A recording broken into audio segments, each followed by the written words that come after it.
My dear friends, Namaste and happy Janmashtami to all the friends of Healing Our Earth Foundation. On this special occasion, I would like to mention that once Osho gave a long discourse series on the life and teachings of Lord Krishna. And someone asked a question about Krishna's birth and the special events connected with the birth of Lord Krishna. Osho explained it very beautifully in a symbolic way. He said, don't take it as history.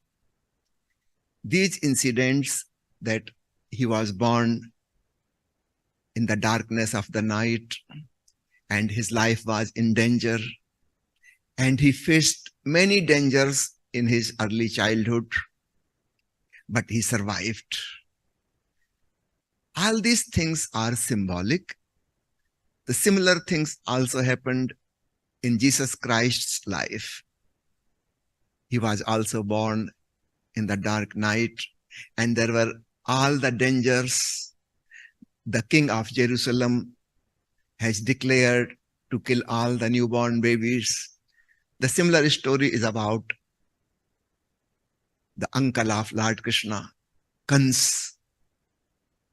He was keen to kill all the babies born to his sister. Similar story. So the questioner has asked Osho, is it possible that Lord Krishna and Jesus Christ is actually one person with two different names because their birth stories are very similar to each other? Osho said, that's not true. Lord Krishna is a different person. Jesus Christ is definitely a different man. Of course, this story about the birth is symbolic. And in old days, when humanity lived as uncultured, the thinking was in pictorial way, in symbolic way. So the story should not be taken as part of history. It may have never happened, but this happens all the time. Every baby is born in darkness. The birth always happens in darkness. All the mysterious great events happen in darkness. The seed sprouts underground in darkness. The baby grows in the darkness of the womb. Everything which is important happens in darkness. Similarly, the meditativeness, the devotion, the bhakti, it also sprouts in the darkness of the unconscious mind.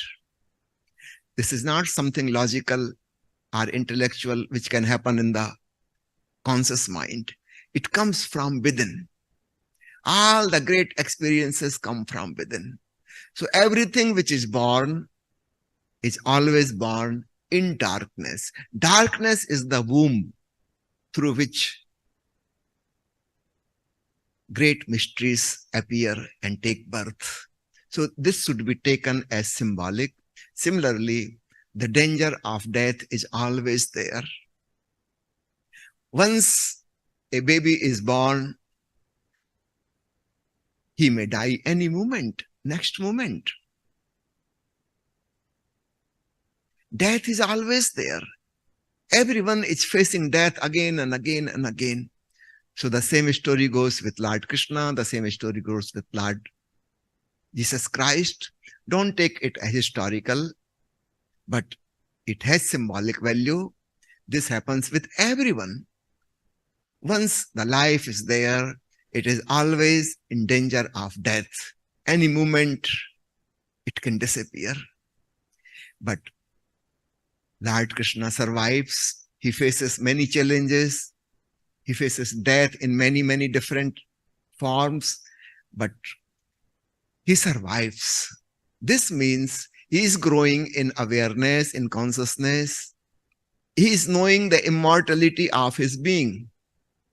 That is the meaning of surviving. On each step, he faces death. He wins. The death is defeated. This means he is growing in his immortal consciousness. Out of all these challenges, his growth is happening. So we should take the problems as challenges. Once we start facing them, we grow more and more. Our awareness increases. So being born in darkness in the night and facing the challenges of death again and again, these are symbolic.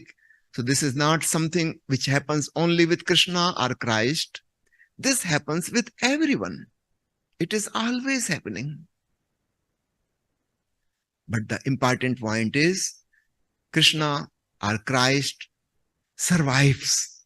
It means they are growing in a new dimension of eternity, of immortality.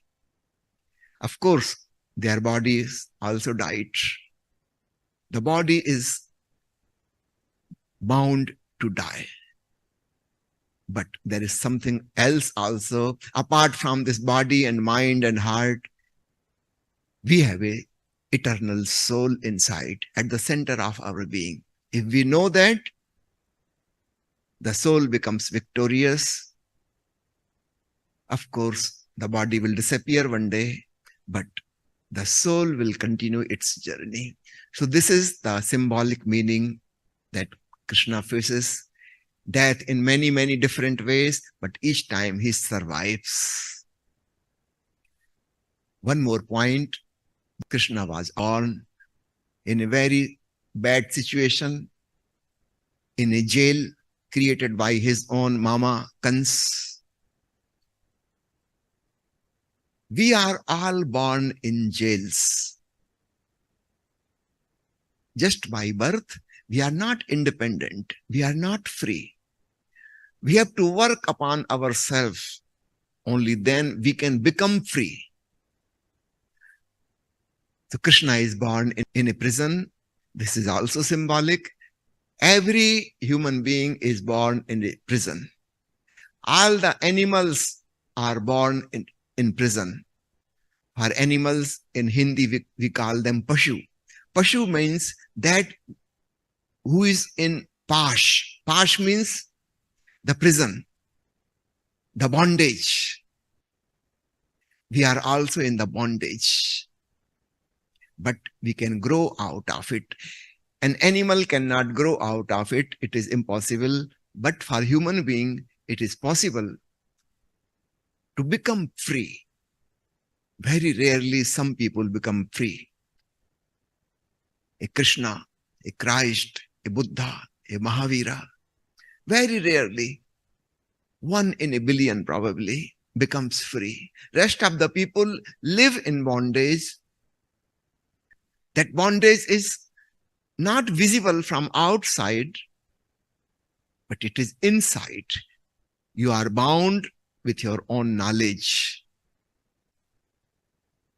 with your own blind beliefs, and you cannot move out of them.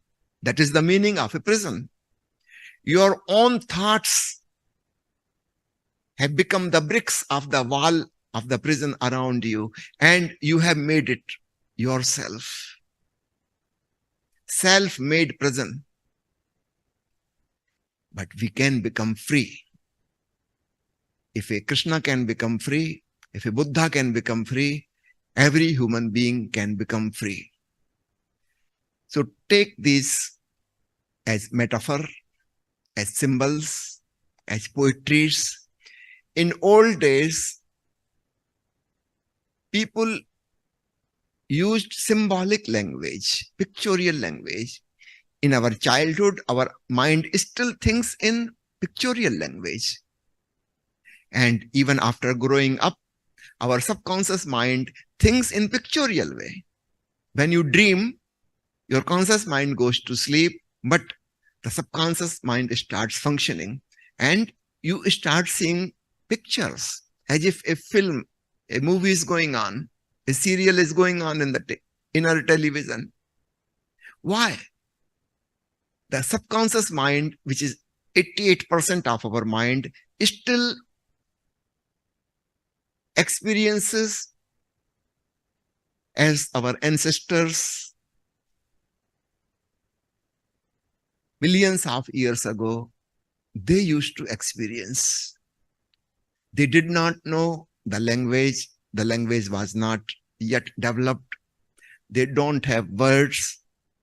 They don't have meanings of the sounds.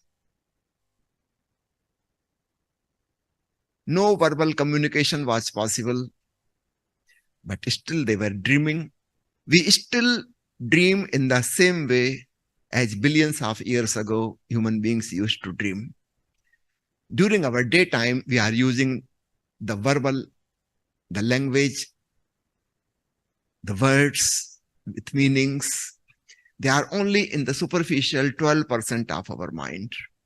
So please remember, as we are using language today, in old days, it was not possible. And the scriptures were written by the people who could make pictures of those events. Of course, when you have to make pictures, it will become symbolic, metaphor, a myth, part of the mythology. That's why all the old scriptures mention history in this way. So the similarity between Christ's and Krishna's birth story is remarkable, not because the real events happened in that way, because of mythology. Of course, the name Christ may have been taken from Krishna. That's what Osho has explained. Because in India, Bengalis people, when they use the word Krishna, they pronounce it as Christo. You may have heard a very famous comedian in the Bollywood movies, Christo Mukherjee. The Christo means Krishna. So if Krishna can change from Krishna to Christo, it may change also from Christo to Christ. Christ was not the birth name of Jesus. His name was Joshua. Later on in English, it became Jesus. Christ was a name given. Just like Siddhartha was the name of Gautam Buddha, his family name was Gautam Siddhartha. When he became enlightened, a free consciousness, this name was given Buddha. Buddha simply means awakened one, the one who is totally free. That is the meaning. So similarly, Jesus was given this name. This name may have traveled from India, and it may be just another form of Krishna or Christo, and it became Christ. This is possible. So this beautiful explanation is given by Osho in the series of discourses, which is called Krishna Smriti. The book is also translated in English, Krishna, the Man and His Philosophy. If you like to read this book, it is available from our website, oshofragrance.org. If you want to listen the Hindi discourses, you can download from oshoworld.com website, Krishna Smriti. It's a beautiful series. All the aspects of Lord Krishna, not only the life, but also his philosophy, are explained by Osho so that the modern contemporary man can understand.